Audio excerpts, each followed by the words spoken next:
আকন্দ গাছ। আকন্দ এক প্রকার ঔষধি গাছ। গাছটির বিষাক্ত অংশ হলো পাতা ও গাছের কষ। আজকের এই ভিডিওতে আলোচনা করা হবে আমাদের সকলের পরিচিত আকন্দ গাছের উপকারিতা। আকন্দ এক প্রকার গুল্ম জাতীয় উদ্ভিদ। এই গাছ সাধারণত 3 থেকে 4 মিটার পর্যন্ত উঁচু হয়ে থাকে। আকন্দ দুই ধরনের গাছ, শ্বেত আকন্দ ও লাল আকন্দ। শ্বেত আকন্দের ফুলের রং সাদা ও লাল আকন্দের ফুলের রং বেগুনি রঙের হয়ে থাকে। গাছের পাতা ছিঁড়লে কিংবা কাণ্ড ভাঙলে দুধের মতো কষ বের হয়।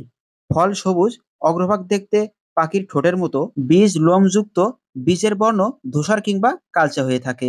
ঔষধ হিসেবে আকন্দের ভেষজ ব্যবহার বিষয়ে আয়ুর্বেদ ও ইউনানি চিকিৎসায় উল্লেখ রয়েছে।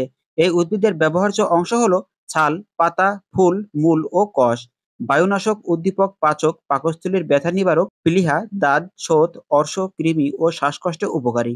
ব্রণ, কোষ্ঠকাঠিন্য, বুকে কফ, খোসপাসড়া, একজিমায় আকন্দের পাতা, কাণ্ড ও মূলের ব্যবহার রয়েছে। ইহার ফুল বহুমূত্র রোগ এর জন্য বিশেষ উপকারী বলে মনে করা হয়। শরীরে খোসপাসড়া হলে আকন্দ আটার সাথে 4 গুণ সরিষার তেল মিশিয়ে গরম করে নিতে হবে। গরম তেলের সাথে কাঁচা হলুদের রস মিশিয়ে খোসপাসড়ায় ভালোভাবে মেখে নিলে এটা দ্রুত ভালো হয়ে যাবে। এছাড়া আরো অনেক ঔষধি গুণ আছে। আকন্দ উন্মুক্ত পতিত জমি, রাস্তার পার্শ্ববর্তী স্থান এবং রেল লাইনের ধারে ও গ্রামে কাঁচা রাস্তার পাশে, বিশেষ করে শুকনো স্থানে ভালো জন্মে। আকন্দের বংশবিস্তার হয় আঁশ এবং বাতাসের মাধ্যমে। এর ফুল ফোটে ফাল্গুন ও চৈত্র মাসে।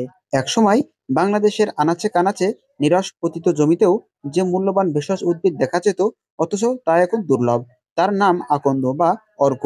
এছাড়াও Indonesia, Malaysia, Philippine, Thailand, Sri Lanka, Bharat, চীন, পাকিস্তান, নেপাল এসব দেশেও পাওয়া যায়। বাংলাদেশের সর্বত্র পাওয়া যায় এই উদ্ভিদটি। রাস্তার পাশে এবং পরিত্যক্ত স্থানে সবথেকে বেশি পাওয়া যায়। উদ্ভিদটির অনেক ঔষধ ও ভেষজ গুণাগুণ রয়েছে। এজন্য এই উদ্ভিদটি আমাদের সকলের সংরক্ষণ করা উচিত। ভিডিওটি এই পর্যন্তই। ভিডিওটি দেখার জন্য সকলকে ধন্যবাদ।